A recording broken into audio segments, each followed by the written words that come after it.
Students, welcome back to my channel Rachna's creation. कच्ची से कलम तक मैं हूं रचना और आज हमारे प्री के एग्जाम के टेस्ट सीरीज का टेस्ट नंबर है 16। अभी तक हमने 15 टेस्ट सीरीज कर लिए हैं, 1500 क्वेश्चन कवर किए हैं और पूरे जीएस के आधे से ज्यादा टॉपिक खत्म कर लिए, वो सारे टॉपिक्स खत्म किए हैं जहां से मैक्सिमम क्वेश्चन पूछे जाते हैं। तो चलिए बताती हूँ आज के टॉपिक क्या है। तो टेस्ट नंबर 16 का टॉपिक है प्राचीन भारत में बौद्ध धर्म। कल हमने किया था 15 टेस्ट में गौतम बुद्ध के बारे में क्वेश्चन। आज हम करेंगे बौद्ध धर्म के बारे में क्वेश्चन, 10 क्वेश्चन। मिडाइवल हिस्ट्री में सूफी आंदोलन, 10 क्वेश्चन। मॉडर्न हिस्ट्री में प्रांतीय चुनाव और त्रिपुरी संकट। तो इंडियन नेशनल मूवमेंट का नाम घटनाक्रम के अकॉर्डिंग कंप्लीट करा रहे हैं। मेरी टेस्ट सीरीज में आपको पूरी मॉडर्न हिस्ट्री घटनाक्रम के साथ मिलेगी ताकि आपको कोई कंफ्यूजन ना हो। तो घटनाक्रम के अकॉर्डिंग आज हम लोग करने वाले हैं प्रांतीय चुनाव और त्रिपुरी संकट। इंडियन ज्योग्राफी में करेंगे भारत की मिट्टियां। कल हमने आधे टेस्ट नंबर 15 में आधे से ज्यादा मिट्टी को क्वेश्चन कर लिया है। आज रेस्ट क्वेश्चन करेंगे 10 क्वेश्चन। वर्ल्ड ज्योग्राफी में करेंगे विश्व के प्रमुख समुद्र समुद्री धाराएं, 10 क्वेश्चन। पॉलिटी में करेंगे चुनाव आयोग जो कि टेस्ट नंबर 15 से शुरू हो चुका है, 10 क्वेश्चन आज और करेंगे। इकोनॉमिक्स में करेंगे गरीबी टॉपिक, ट्रेडिशनल और करंट अफेयर्स को मिला के। इन्वायरमेंट में करेंगे जलवायु परिवर्तन, 10 क्वेश्चन। और साइंस में करेंगे भौतिकी में पदार्थ के गुण, 10 क्वेश्चन। यानी टोटल 100 क्वेश्चन जीएस के हम करने वाले हैं आज के टेस्ट में। टेस्ट के क्वेश्चंस कवर कहाँ से करवा रही हूँ वो एक रिमाइंडर लगा दूं। एनसीईआरटी 6 to 12 इन सारे सब्जेक्ट का, 2 ऑथेंटिक किताब इन सारे सब्जेक्ट्स की, 20 साल के बैक ईयर क्वेश्चन इन सारे टॉपिक्स का, जितने भी तरह के प्री के एग्जाम होते हैं सब में पूछे गए क्वेश्चन को कवर कराते हुए फॉरवर्ड लिंक के क्वेश्चन यानी नए क्वेश्चन आपके लिए क्या बन सकते हैं वो भी मैं बताती हूँ। तो इन टेस्ट सीरीज से जुड़े रहिए और अगर पिछला टेस्ट नहीं देखा है तो इस वीडियो के नीचे डिस्क्रिप्शन बॉक्स में लिंक दी हुई है, आप उस पर क्लिक करके बाकी के सारे टेस्ट सीरीज, सारी क्लासेस, सारी गाइडलाइन देख सकते हैं। तो चलिए शुरू करते हैं। और अगर आपको ये क्लासेस अच्छी लगेगी तो लाइक, कमेंट और शेयर तो करिएगा ही साथ सब्सक्राइब बटन को क्लिक करके बेल आइकन को प्रेस कर लीजिएगा ताकि रोज की क्लासेस और टेस्ट सीरीज की video update free of cost आपको मिल जाए। तो चलिए शुरू करते हैं आज का टेस्ट सीरीज। तो सबसे पहले इन्वायरमेंट करते हैं आज हम लोग। इन्वायरमेंट का टॉपिक है जलवायु परिवर्तन। पहला क्वेश्चन, कार्बन डाइऑक्साइड उत्सर्जन करने वाला सर्वाधिक उत्सर्जन करने वाला देश कौन सा है? तो आज के समय में कार्बन डाइऑक्साइड सर्वाधिक उत्सर्जन करने वाला देश है चीन। विश्व का कार्बन नेगेटिव देश किसे कहा गया? ये टाइटल दिया गया है कार्बन नेगेटिव देश। इसका आंसर है भूटान। भूटान को विश्व का शीर्ष कार्बन नेगेटिव देश माना जाता है, सबसे कम कार्बन उत्सर्जन करता है। जलवायु से प्रभावित होने वाली कौन सी मानव क्रिया, मतलब जलवायु अगर परिवर्तित होती है तो कौन सी मानव क्रिया सबसे ज्यादा प्रभावित होती है? तो इसका आंसर होगा कृषि जो है वो सबसे ज्यादा प्रभावित हो जाती है। जलवायु परिवर्तन का क्रायोजेनिक संकेतक प्राप्त किया जाता है किससे? जलवायु परिवर्तन का क्रायोजेनिक संकेतक प्राप्त किया जाता है आइस कोर से, यानी हिम तत्व से। किसी ग्लेशियर या बर्फ की चादर को छेद कर प्राप्त किया गया एक बेलनाकार नमूना है, उसी की जांच से पता चलता है कि जलवायु परिवर्तन हो रहा है। यूएनओ का मौसम परिवर्तन समझौता कब हुआ? संयुक्त राष्ट्र यानी यूएनओ का मौसम परिवर्तन समझौता, इसे कई बार क्वेश्चन पूछा गया है। 50 से अधिक देश द्वारा हुआ था ये मौसम परिवर्तन समझौता। ये कब से प्रभावी हुआ? ये हुआ 1994 से प्रभावी। यूएनओ कन्वेंशन संबंधित था किस चीज से? तो जो यूएनओ का कन्वेंशन हुआ उसका ढांचा संबंधित था ग्रीन हाउस गैसों के उत्सर्जन में कमी लाने के लिए। हरित जलवायु निधि, ये हरित जलवायु निधि यानी ग्रीन क्लाइमेट फंड के बारे में कथन दिया जा रहा है, आपको बताना है। तो मैं बेसिकली आपको हरित जलवायु निधि क्या है वो बता देती हूँ। ये UNFCCC की रूपरेखा के अंतर्गत एक कोष है और इसकी स्थापना जलवायु परिवर्तन से निपटने के लिए विकासशील देशों को अनुकूलन की सहायता प्रदान करने के लिए की गई है। विकासशील देश याद रखिएगा। पृथ्वी काल का आयोजन किसके द्वारा होता है? अर्थ आवर जिसको बोलते हैं। जलवायु परिवर्तन और पृथ्वी को बचाने के लिए जागरूकता लाने के लिए world wide fund for nature WWF इसके द्वारा आयोजन किया जाता है। हो सकता है आपको UNEP दे, यूनेस्को दे, UNO दे, तो आपको पता होना चाहिए WWF द्वारा होता है। एक क्वेश्चन है चमकीले बादल से संबंधित। पैसिफिक महासागर के ऊपर चमकीले बादल उत्पन्न करके ग्लोबल वार्मिंग के बढ़ने पर रोक लगाने का सुझाव दिया गया था। इसकी पूर्ति के लिए वातावरण में क्या छिड़का जाना था? तो समुद्री जल का छिड़काव होना था। ये बहुत इंपॉर्टेंट क्वेश्चन है। पृथ्वी काल यानी अर्थ आवर जब मनाया जाता है वो महीना कौन सा है? अर्थ आवर मनाया जाता है मार्च के महीने में अंतिम शनिवार को 8:30 से 9:30 रात के। 1 घंटे के लिए सभी के घरों में बिजली बंद होती है, तो इसी को बोलते हैं अर्थ आवर। चलिए, तो अब है ज्योग्राफी, वो भी इंडियन ज्योग्राफी, और टॉपिक है आज मिट्टी। गंगा के मैदान की कछारी मिट्टी को किस नाम से जाना जाता है? गंगा के मैदान की पुरानी कछारी मिट्टी को बांगर नाम से जाना जाता है। कई बार पूछा गया क्वेश्चन है ये।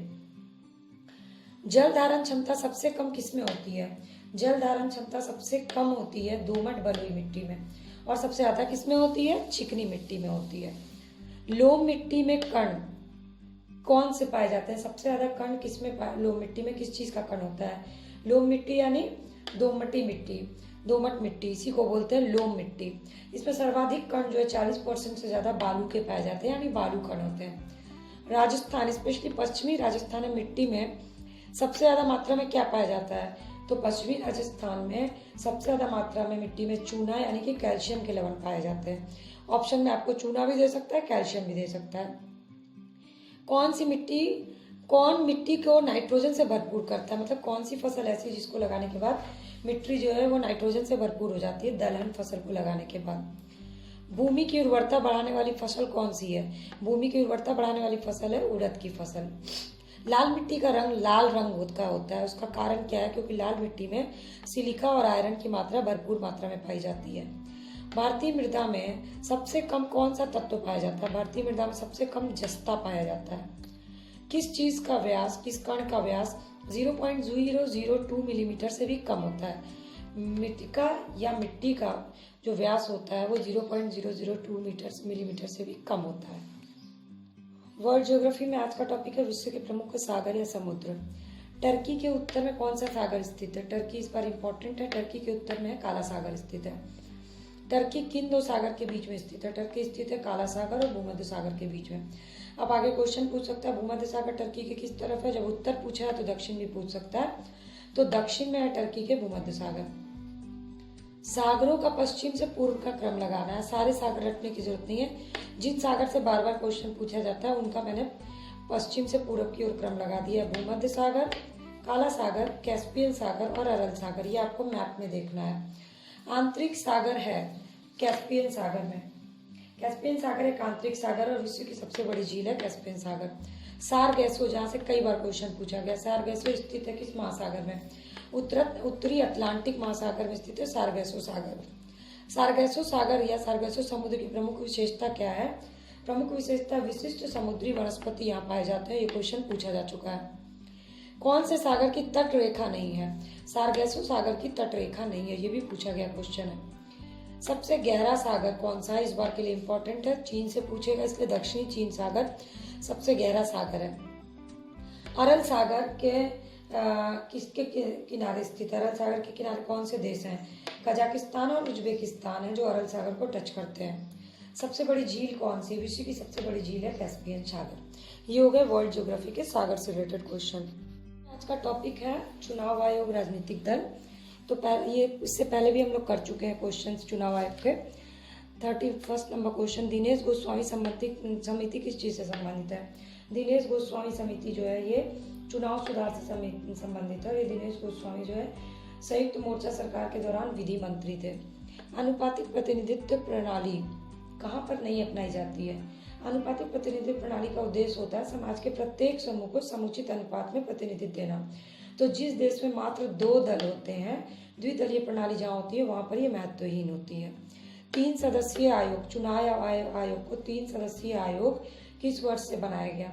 1989 में सर्वप्रथम निर्वाचन आयोग में 2 अतिरिक्त निर्वाचन आयुक्त को नियुक्त किया गया और 1990 तक ही ये ऐसे ही पद पर रहा। 1993 में पुनः 2 अतिरिक्त निर्वाचन आयुक्त की नियुक्ति की गई, तब से यह आयोग 3 सदस्यीय हो गया। तो या तो 1989 ऑप्शन होगा या 1993। निर्वाचन आयोग द्वारा संपादित नहीं होता कौन सा चुनाव? स्थानीय निकाय के चुनाव निर्वाचन आयोग द्वारा संपादित नहीं होते हैं, बल्कि वो राज्य निर्वाचन आयोग उसके द्वारा होते हैं। राष्ट्रीय मतदाता दिवस कब मनाया जाता है? राष्ट्रीय मतदाता दिवस मनाया जाता है 25 जनवरी को। ये कब से शुरू हुआ? अगला क्वेश्चन आपसे ये पूछा जा सकता है, तो 2011 से शुरू हुआ है।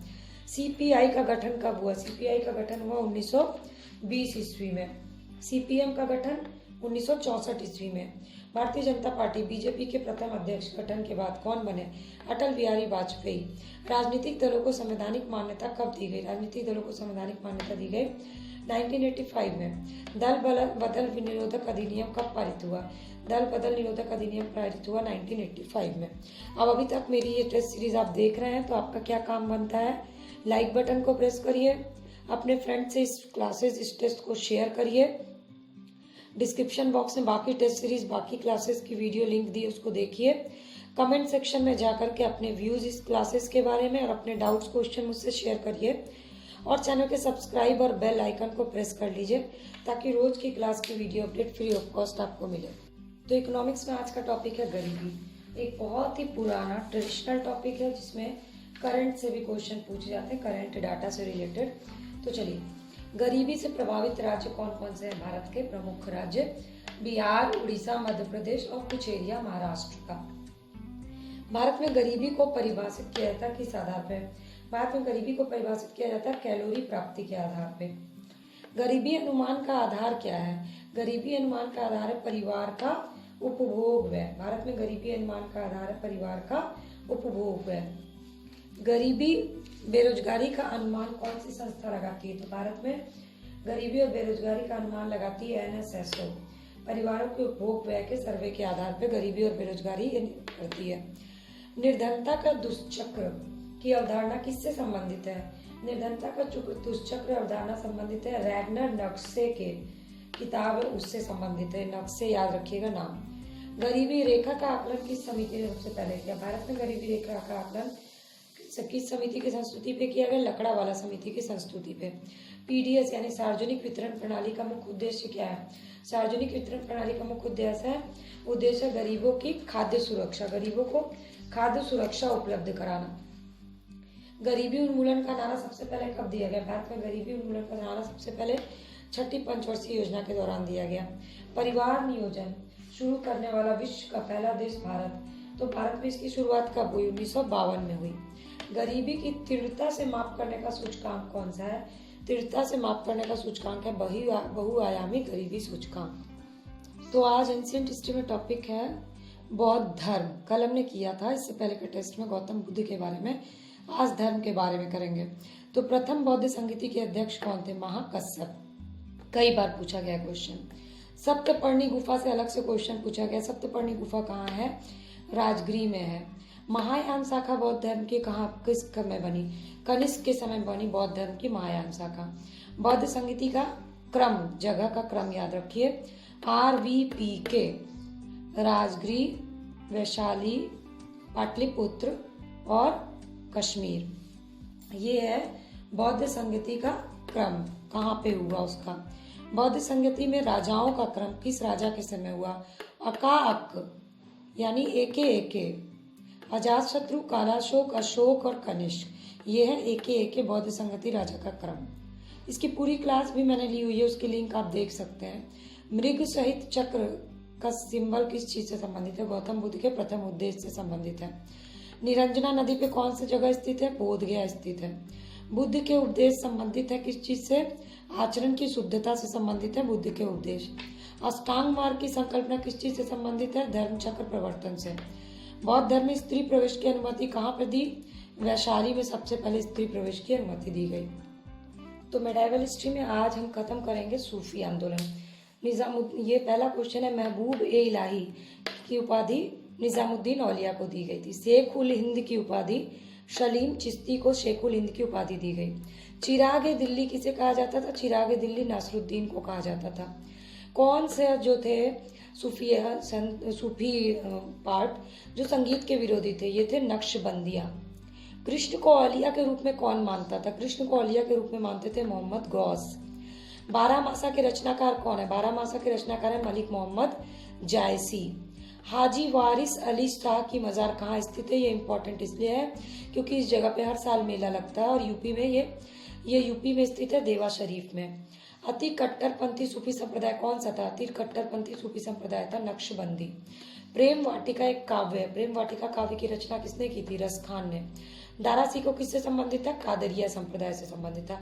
ये सारे क्वेश्चन पूछे जा चुके हैं या पूछे जा सकते हैं, दोनों को मिलाकर के मैंने आपको सूफी और भक्ति आंदोलन कंप्लीट करा दिया। तो मॉडर्न हिस्ट्री में आज का टॉपिक है प्रांतीय चुनाव और मंत्रिमंडल का गठन 1937। 1937 में जो प्रांतीय चुनाव हुआ, मंत्रिमंडल का गठन हुआ, उसमें कांग्रेस को कहाँ पे पूर्ण बहुमत नहीं मिला। तो इसका आंसर है बंगाल, पंजाब और सिंध। इससे बार बार क्वेश्चन पूछे जाते हैं और ऑप्शन भी इन्हीं में से देता है, इसलिए आपको इन तीनों का नाम ही याद रखना है, बंगाल, पंजाब और सिंध। प्रांतीय सरकार का गठन अधिनियम कब पारित हुआ? प्रांतीय सरकार का गठन अधिनियम किसके तहत पारित हुआ? तो 1935 के अधिनियम के तहत ये कहा गया था कि प्रांतीय सरकार का गठन होगा। कितने प्रांत में मंत्रिमंडल गठित किया भारतीय नेशनल कांग्रेस ने? 6 प्रांत में चुनाव के बाद मंत्रिमंडल बना। कांग्रेस मंत्रिमंडल का कार्यकाल कितना रहा? कितने महीने इन्होंने शासन किया? का कार्यकाल रहा टोटल 28 महीने। कई बार पूछा गया ये क्वेश्चन। मुस्लिम लीग ने मुक्ति दिवस कब मनाया? मुस्लिम लीग ने मुक्ति दिवस मनाया 1939 में। रफी अहमद किदवई किससे संबंधित है? जो कांग्रेस मंत्रिमंडल का गठन हुआ उसमें वित्त विभाग से संबंधित है रफी अहमद किदवई। ये यूपी में गठित मंत्रिमंडल में इनको वित्त विभाग दिया गया था। इनसे क्वेश्चन पूछा जा चुका है। पीरपुर और शरीफ रिपोर्ट किस चीज से संबंधित है? पीरपुर और शरीफ रिपोर्ट है मुस्लिमों की शिकायत से संबंधित। कांग्रेस प्रशासित प्रदेश में मुस्लिमों की शिकायत से संबंधित रिपोर्ट है पीरपुर और शरीफ रिपोर्ट। 1937 का बिल जो पारित हुआ वो किससे संबंधित है? ये काश्तकारी बिल पारित हुआ था कांग्रेस सरकार के द्वारा, कृषकों को साहूकारों के चंगुल से बचाने के लिए। फजूल हक और Muslim suffering from under Congress rule, ये दोनों रिपोर्ट किससे संबंधित है? ये भी मुस्लिम की शिकायत से संबंधित रिपोर्ट है। कांग्रेस को पूर्ण बहुमत कहाँ कितने जगह प्राप्त हुआ? कांग्रेस को पूर्ण बहुमत प्राप्त हुआ 5 प्रांतों में। तो अगला टॉपिक है कांग्रेस का त्रिपुरी संकट, और इसी के थ्रू हम पूरा कांग्रेस का अधिवेशन सुभाष चंद्र बोस से संबंधित कर लेंगे। 1938 में कांग्रेस अधिवेशन के अध्यक्ष कौन बने? सुभाष चंद्र बोस। 1938 का कांग्रेस अधिवेशन कहाँ हुआ था? हरिपुरा में। 1938 के कांग्रेस अधिवेशन हरिपुरा में हुआ, वो किस राज्य में स्थित है? गुजरात में। फिर हुआ त्रिपुरी में। त्रिपुरी अधिवेशन कांग्रेस का हुआ। त्रिपुरी कहाँ स्थित है? मध्य प्रदेश के जबलपुर में। सुभाष चंद्र बोस दूसरी बार अध्यक्ष किस अधिवेशन में बने? त्रिपुरी में। तो कोड बना लीजिए, सुभाष चंद्र बोस 2 बार कांग्रेस अध्यक्ष बने, पूरा और पूरी, हरिपुरा, त्रिपुरी। सुभाष चंद्र बोस किसको हरा करके बने थे कांग्रेस अध्यक्ष? सीतारमैया को हरा करके बने थे कांग्रेस अध्यक्ष। त्रिपुरी अधिवेशन कब हुआ? कांग्रेस का त्रिपुरी अधिवेशन हुआ 1939 में। बोस जब त्यागपत्र दे दिए सुभाष चंद्र बोस, तो कांग्रेस के अध्यक्ष कौन बने? राजेंद्र प्रसाद बने थे। इसके बाद कांग्रेस के त्रिपुरी अधिवेशन के पश्चात सुभाष चंद्र बोस और दक्षिण पंथी का समस्त झगड़ा किस पर केंद्रित था? ये केंद्रित था कांग्रेस कार्यकारिणी समिति के गठन पे, और ये क्वेश्चन पूछा जा चुका है। किस भारतीय राष्ट्रवादी नेता ने जर्मनी और ब्रिटेन के बीच युद्ध को ईश्वर प्रदत्त अवसर के रूप में देखा? ये देखा था सुभाष चंद्र बोस ने। तो ये हो गए सुभाष चंद्र बोस और कांग्रेस अधिवेशन, त्रिपुरी संकट से रिलेटेड सारे क्वेश्चन। अब हमारे लास्ट के 10 क्वेश्चन बचे हैं साइंस के। तो आखिरी के 10 क्वेश्चन है साइंस के फिजिक्स सेक्शन से। वॉशिंग मशीन किस उस पे काम करता है? अपकेंद्रण की उस पे काम करता है। कौन कौन सी राशि सदिश राशि है? विस्थापन, वेग और बल सदिश राशि है। बल गुणनफल होता है किसका किसका? द्रव्यमान और त्वरण का गुणनफल होता है बल। हवा की ऊर्जा किस तरह की ऊर्जा होती है? हवा की ऊर्जा होती है गतिज ऊर्जा। किसी पिंड का भार सर्वाधिक होता है कहाँ पर? ध्रुवों पर। जब हम ऊपर से कोई वस्तु गिराते हैं तो उसके भार में क्या होता है? परिवर्तन होता है, अपरिवर्तित रहती है, भारी हो जाती है, हल्की हो जाती है, अपरिवर्तित रहती है। रेडियम की खोज किसने की थी? मैडम क्यूरी ने की थी। पेनिसिलिन की खोज की थी फ्लेमिंग ने। एक्सरे की खोज रॉन्टजेन ने, और चेचक की खोज की थी जेनर ने। ये सारे क्वेश्चन पूछे जा चुके हैं और कई बार पूछे जा चुके हैं, इसलिए मैं आपको एक तरह से रिवीजन करवा रही हूँ बैक ईयर क्वेश्चन के साथ। तो चलिए, आज की टेस्ट सीरीज खत्म हो गई। आप प्लीज लाइक करिएगा वीडियो को, शेयर करिएगा, चैनल के सब्सक्राइब बटन को क्लिक कर लीजिए, बेल आइकन को प्रेस कर लीजिए, और कमेंट सेक्शन में अपने व्यूज, अपने डाउट्स मुझसे जरूर शेयर करिए।